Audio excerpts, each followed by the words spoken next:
और अब तरकश बात उस खबर की जिससे सियासत का एक नया मुद्दा मिल गया है। बीजेपी के सीनियर नेता कैलाश विजयवर्गीय ने देश की बदलती डेमोग्राफी पर बयान देकर एक नई बहस छेड़ दी है। कैलाश विजयवर्गीय ने एक पूर्व सैन्य अफसर का हवाला दिया और कहा 30 साल बाद देश में गृह युद्ध जैसे हालात बन सकते हैं, यानी कि मुसलमानों की आबादी तेजी से बढ़ेगी। रिपोर्ट देखिए।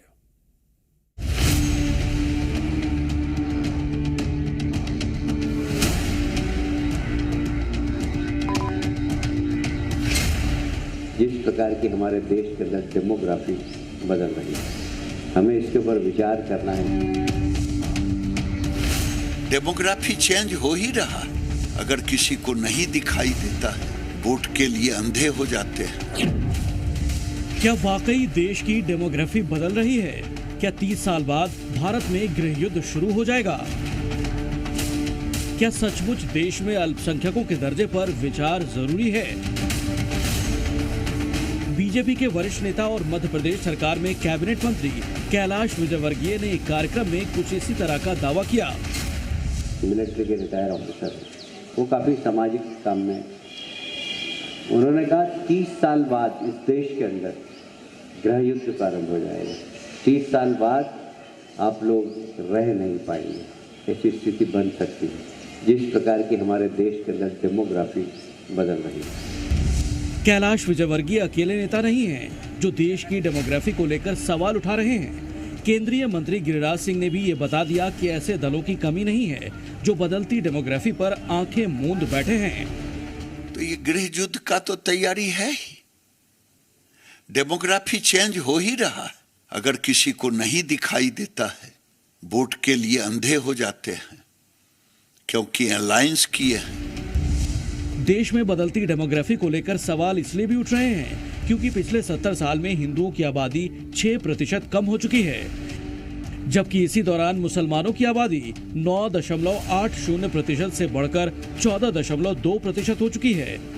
यानी देश की बदलती डेमोग्राफी एक बड़ा मुद्दा बन चुका है और सरकार की ओर से जारी आंकड़े इस बात की गवाही दे रहे हैं।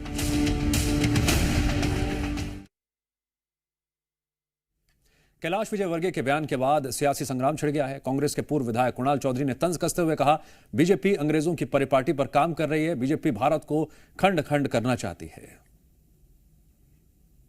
जवाबदार पद के बैठे व्यक्ति ने जो बड़ी बात सार्वजनिक मंच से कही है, तो ये सीधा एजेंडा बीजेपी और आरएसएस का इस देश को, ये अखंड भारत की तो बात करते हैं, पर खंड खंड भारत बनाने की जो तैयारी इनकी है, उस ओर इनका काम चल रहा है। बीजेपी सीधे अपने एजेंडे की बात कर रही है, कैसे नफरत फैला के, कैसे लोगों के प्रेम भाव को खत्म करके, कैसे जाति धर्म संप्रदायों में बांट के जो काम अंग्रेजों ने करा था, वही काम भारतीय जनता पार्टी करने में लगी हुई है और उसी काम को आगे बढ़ाने का काम ये इनके एजेंडे इन्होंने स्पष्ट कर दिए और ये धीरे धीरे इनके मंसूबों की तरफ चल रहे हैं।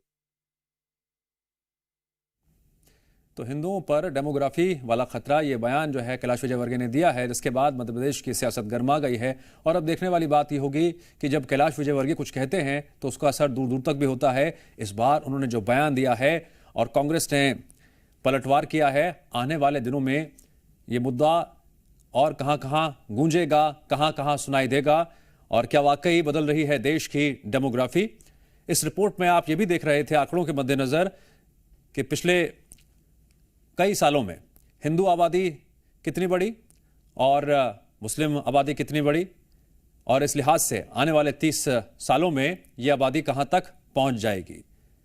यही वजह है कि कैलाश विजयवर्गीय का यह बयान सियासी भूचाल लेके आया है और इसका असर भी देखने को मिल रहा है। जी मीडिया संवाददाता प्रमोद शर्मा जुड़ गए इस खबर पर और अधिक जानकारी के लिए। प्रमोद, कैलाश विजयवर्गीय कुछ कहें और उसका असर ना हो, ऐसा तो हो नहीं सकता। अब डेमोग्राफी वाला जो बयान दिया है, असर भी हो रहा है, वार पलटवार भी हो रहा है। दिव्यांग सियासी ड्रामा शुरू हो गया है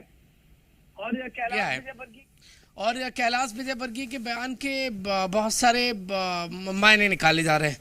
कांग्रेस पार्टी तो कहने लगी है कि विकसित भारत की बात कर रहे थे, अब तो बवाल की बात कहने लगे हैं।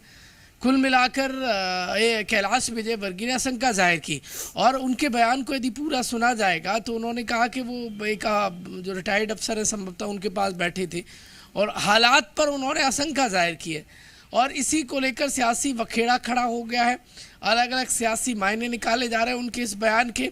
और देखिए, आशंका पर सियासत हो रही है, सियासत हाई लेवल पर हो रही है। मध्य प्रदेश जो देश का दिल है, वहाँ पर सियासी भूचाल जैसे हालात हैं।